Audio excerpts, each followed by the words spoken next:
কেন্দ্ৰীয় চৰকাৰে বিভিন্ন ধৰণৰ আঁচনি যেতিয়াৰ পৰা আৰম্ভ কৰিলে যেনে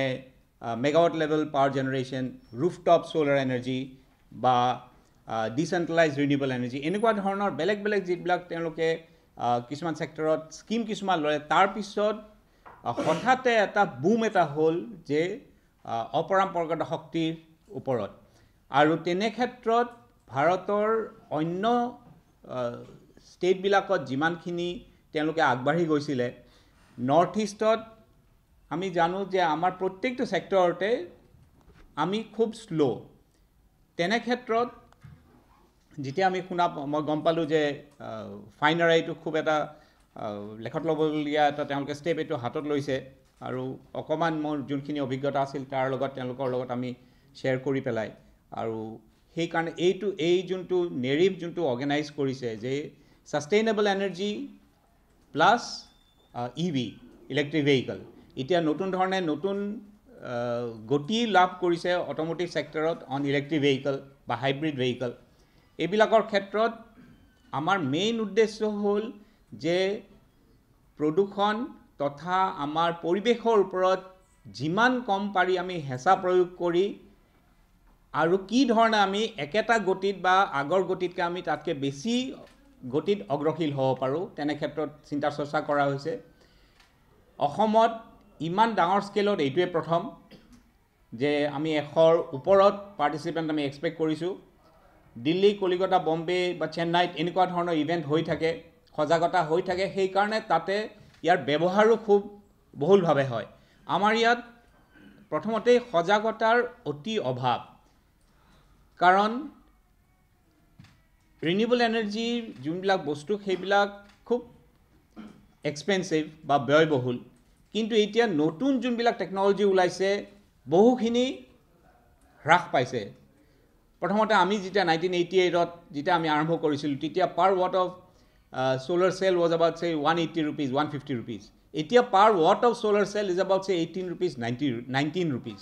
কিমান কমিছে it's almost say 10 to 15% of the cost তেনে ক্ষেত্ৰত বেটাৰী ক্ষেত্ৰতো বহুখিনি উন্নতি হৈছে আৰু এই যোনটো আমাৰ ইভেণ্ট হ'ব যে মানুহে এতিয়া গম পাব যে এনেকুৱা ধৰণৰ বস্তু তেওঁলোকে ব্যৱহাৰ কৰিব পাৰে আৰু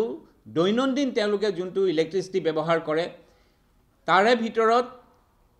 পৰিৱেশ বিনষ্ট কৰা কেপাচিটি বা কোৱান্টিটি কমি আহিব আৰু নৱীকৰণীয় শক্তিৰ ব্যৱহাৰ বাঢ়ি আহিব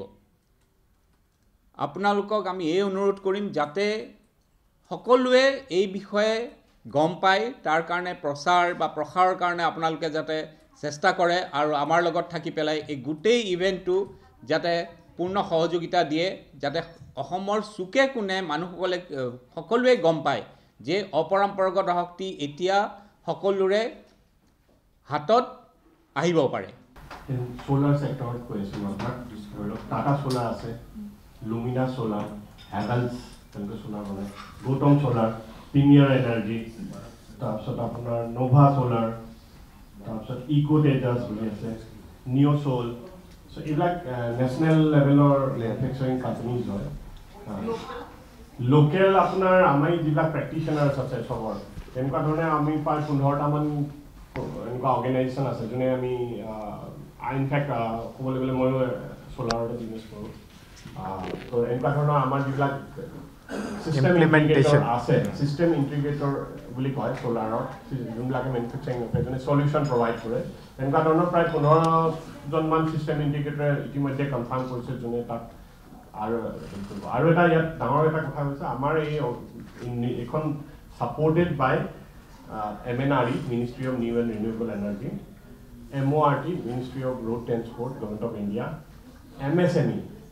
MSME এটা ডাঙৰ আমাক হেৰি কৰিছে যে আমাৰ নেৰিভ যিটো এক্সপ' হ'ব এক্সপ'খন already they have registered as a approved exhibition তাৰ ফলত যিবিলাক MSME অৰ্গেনাইজেশ্যনে আমাৰ ইয়াত পাৰ্টিচিপেট কৰিব তেওঁলোকে তাৰে এটা এমাউণ্ট এটা ভাল মানে সাবস্টেন্সিয়েল এমাউণ্ট এটা ৰিফাণ্ড পাব গতিকে সেইটো এটা ডাঙৰ সুবিধা হৈছে আমাৰ এক্সপ'খনত আহিবৰ কাৰণে সৰু প্লেয়াৰ স্মল প্লেয়াৰ্ছ আমাৰ লোকেল যোনবোৰ MSME আছে তেওঁলোকক আমি এনকাৰেজ কৰিছোঁ আহক মানে অলমষ্ট 55,000 rupees ঘূৰাই পাব গতিকে তেওঁলোকে বিশেষ খৰচ নকৰাকৈ এইটোত পাৰ্টিচিপেট কৰিব পাৰে সেই সুবিধাটো আমি পাইছোঁ MSMEৰ পৰা ডনা মিনিষ্ট্ৰীও আমাক ছাপোৰ্ট কৰিছে তাৰ উপৰি ধৰি লওক বিভিন্ন কৰ্পৰেট হাউচ আছে যেনেকৈ বেংকছবিলাক আছে state bank of India Citi নেক্সি আচ্ছা আপোনাক প্ৰশ্নটো আৰু আধা থাকিলে ইলেক্ট্ৰিক ভেহিকেলৰ বেলিকা টাটা মটৰ্ছ থাকিব তাৰপিছত আপোনাৰ মাৰ্চিডিজ আছে তাৰপিছত আপোনাৰ আছে ই ৰিক্সা যিখিনি আছে ই ৰিক্সাৰ অলমষ্ট 10 to 12 কোম্পানীজ আছে এক্ৰছ মই সেইটো বস্তু বিচাৰোঁ যে আমাৰ ইয়াত আজি যদি ই ৰিক্সা চালকবিলাক চাই they all educated youth unemployed youth তেওঁলোকে আজি এইটো এটা কৈছে বহু ক্ষেত্ৰত তেওঁলোকে কি হয় কোনখন ৰিক্সা ল'ব লাগে সেইটো নাজানে যাৰ ফলত তেওঁলোকৰ ইনভেষ্টমেণ্টটো লছত গুচি যায় গতিকে ইয়াত এখন প্লেটফৰ্ম পাব তেওঁলোকে আহি জানিবৰ কাৰণে যে বিভিন্ন ব্ৰেণ্ড যেতিয়া একেলগে থাকিব বিভিন্ন তেওঁলোকৰ এটা নলেজ কম্পেয়াৰ কৰিব পাৰিব প্ৰাইচিঙৰ পৰা প্ৰডাক্টলৈকে যিটোৱে তেওঁলোকক কাইলৈ পৰহি এটা ভাল প্ৰডাক্ট চইচ কৰি কাৰণ সেইটো এটা আমাৰ তাৰিখত আজি তাৰিখত এমপ্লয়মেণ্টৰ এটা ডাঙৰ এটা হেৰি হিচাপে পৰিগণিত হৈছে গোটেই এক্ৰছ অসম যদি চায় চ' সেইটো এটা ডাঙৰ সুবিধা হ'ব মানে প্ৰডাক্টছ আহিব মানে ৰিনিউৱেবল এনাৰ্জি ক্ষেত্ৰত ইলেক্ট্ৰিক ভেহিকেলখিনি বাৰু আপুনি ক'লে ৰিনিউৱেবল এনাৰ্জি ক্ষেত্ৰত কেনেকুৱা ধৰণৰ প্ৰডাক্ট আহিব প্ৰাইমেৰিলি যিখিনি মেনুফেকচাৰ হয় তেওঁলোকে চ'লাৰ বেছ চব ইয়াতে primary source of renewable energy বুলি ক'লে চ'লাৰে বুজা যায় ইয়াত বিশেষকৈ because of our environmental condition ইয়াতে উইণ্ডটো ইমান ছাকচেছফুল হোৱা নাই it's not been proven naturally successful নহয় সেইকাৰণে চ'লাৰ বেছ কোম্পানীবিলাকে তেওঁলোকৰ solar panel solar inverter structure কেনেকুৱা ধৰণৰ মডুল চাইছে এতিয়া ধৰি লওক চ'লাৰ পেনেল বুলি যদি কয় মানে একচুৱেলি টেকনলজিকেলি চ'লাৰ ফটোভলটিক মডুল বুলি কয় চ'লাৰ পি ভি মডুল তাৰ টেকনলজিটো বহুত ইম্প্ৰুভ হ'ল যিটো আজি ছাৰে কৈছিলে যে 80 বা 90ত যিটো আহিছিলে আজি তাৰিখত ইভেন 5 বছৰ আগতে যিটো মডুল আছিলে তাৰ তুলনাত এফিচিয়েঞ্চি লেভেল বহুত বেছি হ'ল যাৰ কাৰণে আমাৰ ইয়াত এটা মিথ আছিলে আগতে যে আমাৰ বৰষুণ হয় ৰেডিয়েশ্যন কম হয় চ'লাৰে কাম হয় কিন্তু আজি তাৰিখত যিবোৰ চ'লাৰ মডুল আহিছে সেই মডুলবিলাকৰ এফিচিয়েঞ্চি লেভেলটো ইমানেই ভাল যদি ভাল ধৰণে মানুহ এজনে তাক উপয়োগ কৰে মানে ইনষ্টলেশ্যনৰ পিছত ব্যৱহাৰ কৰে তেতিয়াহ'লে 6 বছৰৰ ভিতৰত মানুহ এজনৰ ৰিকভাৰী হৈ যায় খৰচটো মানে ধৰক মই কোৱা কথাটো এনেকুৱা যে চ'লাৰ ইনভাৰ্টাৰ এইটো বাৰু জানো আমি বহুতে ঘৰত লগাইছো বা এনেকুৱা দেখা পাইছোঁ চ'লাৰ ইনভাৰ্টাৰৰ বাহিৰত সাধাৰণ মানুহ ব্যৱহাৰ কৰিব পৰা কিবা সামগ্ৰী আহিব নেকি ধৰক এফৰ্ডেবল চ'লাৰ ইনভাৰ্টাৰে বেলেগ বেলেগ চাইডৰ থাকে বেচিকেলি চাওক ইনভাৰ্টাৰটোৰ ৰোলটো কি চ'লাৰ এনাৰ্জিটোৱে ডিচি কাৰেণ্ট জেনেৰেট কৰে চ'লাৰ পেনেলে চ'লাৰ এনাৰ্জিটো ডাইৰেক্ট কাৰেণ্ট আৰু আমাৰ ঘৰত যিমান লাইট ফেন থাকে এইবোৰ এচি হয় গতিকে ডিচিটোক এচি কনভাৰ্ট কৰাটোৱে চ'লাৰ ইনভাৰ্টাৰটো কাম সি ডাঙৰ হ'ব পাৰে ডাঙৰ প্লান্টৰ কাৰণে সৰু হ'ব যদি ঘৰৰ কাৰণে ব্যৱহাৰ কৰে it is a degree only মানে কাইণ্ডৰ ডিফাৰেঞ্চ নহয় যে আপুনি যদি কথা কৈছে সৰু মানুহৰ তেখেতসকলে নিশ্চয় থাকিব সৰু সৰু বস্তু হোম এপ্লায়েন্সেছ বুলি কয় home lighting sorry solar home lighting No, B2C and we have planned for conference আপনাক ক'লো যে তাৰ লগত আমি এখন B2B সেশনৰ কাৰণে আমি এটা জেগা ইয়াৰমাৰ্ক কৰি ৰাখিছোঁ য'ত আমি প্লেন কৰিছোঁ যে we will provide B2B opportunities যিবিলাক লোকেল এণ্টাৰপ্ৰিনিয়াৰ্ছ আহিব তেওঁলোকে যাতে B2B ডিছকাশ্যনত ভাগ ল'ব পাৰে তাত আৰু বাকীটো B2C হ'ব B2C টো থাকিব we are expecting B2C হ'লেহে B2B সাকসেসফুল হ'ব it's very মানে ৰিলেটেড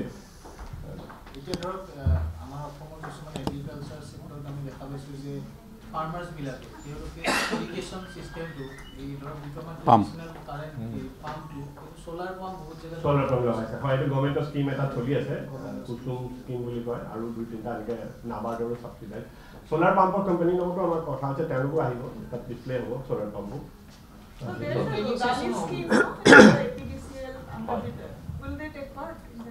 APDCL নিজাববীয়াকৈ আমি কৈছোঁ এতিয়াও তেওঁলোকে হান আমাক কোৱা নাই তেওঁলোকে কৈ আছে কিন্তু APDCLৰ পাৰ্টটো এক্সিকিউট যোনে কৰে APDCL ধৰি লওক is a agency to monitor it হা but otherwise they are it is practitioner যিবিলাক আছে তেওঁলোকে সেইটো বস্তুটো এক্সিকিউট কৰা মানুহবিলাক অপৰম্পৰাগত শক্তি ব্যৱহাৰ কোনে কোনে কৰিব পাৰে আমি যেতিয়া হলিষ্টিকেলি চাওঁ সোলাৰ এনাৰ্জি কেইবাটাও ছেক্টৰত ব্যৱহাৰ হ'ব পাৰে ফাৰ্ষ্টলি হ'ল ডমেষ্টিক ছেক্টৰ সাধাৰণ ঘৰ এখনত য'ত ইলেক্ট্ৰিচিটি নাই তাতে দুটা লাইটৰ এটা সৰু সোলাৰ হোম লাইটিং চিষ্টেম থাকিব পাৰে বা তেওঁ এটা সৰু সোলাৰ পাৱাৰ প্লাণ্ট এটা বহাব পাৰে 1 কিলোৱাটৰ পাৱাৰ প্লাণ্ট এটা যোনটো প্ৰায় 1 লাখ মান টকা পৰে তাতে বেটাৰীও থাকিব সোলাৰ পেনেলো থাকিব আৰু তেওঁৰ ঘৰত 4-5টা লাইট বা ফেন চেনো তেওঁ ধুনীয়াকৈ চলাব পাৰে যদি দৰকাৰ হয় এটা হয়তো ফ্ৰিজো চলাব পাৰে তেনেকুৱা ধৰণৰ আহিলাও থাকে তাৰপিছত আহিলে ডিষ্ট্ৰিবিউটেড ৰিনিউৱেবল এনাৰ্জি তেনে ক্ষেত্ৰত সৰু সৰু বা লাইভলিহুড জেনেৰেশ্যনত কি ধৰণে ব্যৱহাৰ কৰিব পাৰি এটা সেলকো বুলি এটা অৰ্গেনাইজেশ্যন আছে তেওঁলোকৰ লগতো আমি কথা পাতি আছো তেওঁলোকে হয়তো পাৰ্টিসিপেট কৰিব তেওঁলোকৰ এটা লাইভলিহুড জেনেৰেশ্যনৰ কাৰণে ধৰি লওক এটা মৃৎশিল্পৰ এজন মানুহ তেওঁ চাকটো ব্যৱহাৰ কৰিব লাগে চাকটো সোলাৰ অপাৰেটেড হ'ব পাৰে বা এগ ইনকিউবেশ্যন কণী উমনি দিয়া যন্ত্ৰ সেইটো সোলাৰ অপাৰেটেড হ'ব পাৰে সৰু এটা ৰাইচ মিল সেইটো সোলাৰ অপাৰেটেড হ'ব পাৰে বেসিক্যালি সোলাৰ দি আমি ইলেক্ট্ৰিচিটিটো জেনাৰেট কৰোঁ আৰু লো পাৱাৰ কনজিউমিং হাই এফিচিয়েন্সি ইকুইপমেন্ট ব্যৱহাৰ কৰোঁ তেনে ক্ষেত্ৰত আমি চেষ্টা কৰি আছো তেওঁলোকক আনিবৰ কাৰণে তাৰ পিছত হল domestic sector Assam energy development agency আৰু APDCL তেওঁলোকে মিনিষ্ট্ৰি এটা প্ৰগ্ৰাম এতিয়াও তেওঁলোকে হেতু কৰিছে এডাই কৰা নাই এতিয়া APDCL কৰি আছে যে অন ৰুফটপ সোলাৰ এপ্লিকেশন য'ত সৌৰ শক্তি ব্যৱহাৰ কৰি প্যানেল কিছুমান ছাতৰ ওপৰত থাকিব আমি দিনত যোনখিনি আমি ইলেক্ট্ৰিচিটি ব্যৱহাৰ কৰোঁ সোলাৰৰ পৰা আহিব ৰাতি ব্যৱহাৰ কৰা ইলেক্ট্ৰিচিটিখিনি আমাৰ গ্ৰিডৰ পৰা আহিব তেনে ক্ষেত্ৰত কাবাৰ যদি 5000 টকাৰ বিল এখন আহিছিলে এতিয়া হয়তো 3000 টকাৰ বিল আহিব তেনেকে তেওঁ এই ভাস্কৰে কোৱাৰ নিচিনাকে 5 বছৰ বা 6 বছৰৰ ভিতৰত সাবসিডি নোহোৱাকৈ তাৰ কম্পোনেন্টৰ দাম উঠি যায় তাৰ পিছত for entire 25 years it is free energy তেনে ক্ষেত্ৰত ই কিন্তু খসাই মানে কামত অহা বস্তু নেক্সট হল ইন্ডাষ্ট্ৰিয়েল সেক্টৰত এটা কেবাটাও ইন্ডাষ্ট্ৰি অসমত হৈছে য'ত তেওঁলোকে 100 কিলোৱাট এবাভ সোলাৰ প্লান্ট লগাইছে যে দিনৰ সময়ত যোনখিনি তেওঁলোকে ইলেক্ট্ৰিচিটি ব্যৱহাৰ কৰে সেইখিনি প্ৰায়ভাগেই সোলাৰৰ পৰা আহে বা 50-60% সোলাৰৰ পৰা আহে বাকিখিনি গ্ৰিডৰ পৰা আহে তেনেকুৱা ধৰণৰ প্ৰাইমাৰীলি তাতে 3-4টা কম্পোনেন্ট থাকে এটা হল সোলাৰ প্যানেল এটা হল ইনভাৰ্টাৰ এটা থাকে ব্যালেন্স অফ সিস্টেম এই তিনটা ঘাই মানে কম্পোনেন্ট আৰু য'ত ইলেক্ট্ৰিচিটি নোহোৱা জায়গা থাকে তাতে ব্যাটাৰীটোও থাকে ব্যাটাৰীৰো কোনোবা আহিব তেওঁলোকে সেইবিলাক বস্তু ডেমনস্ট্ৰেট কৰিব আৰু তাৰ পিছতো হল গ্ৰিড কানেক্টেড ইলেক্ট্ৰিচিটি APDCL যোনটো ইটা কৰি আছে অসমত ইটা প্ৰায় 300-400 megawatt electricity is generated from solar বেলেগ বেলেগ বিভিন্ন ঠাইত 25 মেগাৱাট 70 মেগাৱাট তেনেকে সৰু সৰু কিছুমান প্লান্ট কিছুমান বহাইছে য'ত ইলেক্ট্ৰিচিটি জেনাৰেট কৰি তেওঁলোকে গ্ৰিডত দি আছে Assam has a target of generating 4,200 megawatt of solar electricity at a bigger scale. Heikini dhorok by 27-28 manoloi teluke eta proyaস eta korise then Assam will be one of the pioneers in the country to showcase megawatt level solar power generation. Kintu heibilak hobo dhorok kheti potharot jot খেতি পথাৰত আমি বা ফেলো ল্যান্ডত যত আমাৰ agriculture নহয় কিন্তু agriculture প্যাৰেলেলি আমি সোলাৰো generation কৰিব পাৰো তলত খেতি কৰি আমি ওপৰত সোলাৰ জেনাৰেশন কৰিব পাৰো হেতু ক্ষেত্ৰত এগ্ৰি ভোল্টেক্স বুলি এটা কনসেপ্ট এটা ওলাইছে তলত আপুনি পথাৰখনৰ তলত আমি ধৰক ক্যাশ ক্ৰপ কিছুমান কৰিব পাৰো মেডিচিনাল প্লান্ট কৰিব পাৰো বা বিভিন্ন ধৰণৰ আমি খেতি কৰিব পাৰো যত কম পৰিমাণৰ সানলাইট লাগে আৰু ওপৰত আমি 6 ফুট ওপৰত আমি ইলেক্ট্ৰিচিটি জেনাৰেট কৰিব পাৰো নতুন কনসেপ্ট এটা আহিছে আৰু এটা কনসেপ্ট আহিছে অন ফ্লোটাভোল্টিক ফ্লোটিং সোলাৰ প্লান্ট এতিয়া অসমত তেনেকে প্ৰায় 20 মেগাৱাটৰ এটা আমাৰ কৰিমগঞ্জত বোধহয় এটা আৰম্ভ হ'ব আৰু এটা থাকোতে আমি সৰু সৰু কিছুমান 10 কিলোৱাট 15 কিলোৱাট আমি ফ্লোটিং সোলাৰ প্লান্ট য'ত পানীৰ ওপৰত হি থাকিব মাটি তাত দৰকাৰ নহয় কিন্তু হি ইলেক্ট্ৰিচিটি জেনাৰেট কৰে নতুন নতুন ধৰণৰ কনসেপ্ট আহি আছে সেইবিলাক এই ইভেন্টত ডেমনস্ট্ৰেট কৰিব আৰু যাতে আমাৰ অসমৰ মানুহে এটা ধৰক কাবাৰ ফিশাৰী আছে বহুত ফিশাৰী আছে ফিশাৰী যাৰ আছে তেওঁলোকে সেই ফিশাৰী বিলাকত ফ্লোটিং সোলাৰ প্লান্ট বহুৱাই ফিশাৰীও কৰিব পাৰিব আৰু লগতে তেওঁলোকে পাৱাৰ জেনাৰেটও কৰিব পাৰিব সেই পাৱাৰ লাৰ্জ স্কেলত হলে they can even fit to the grid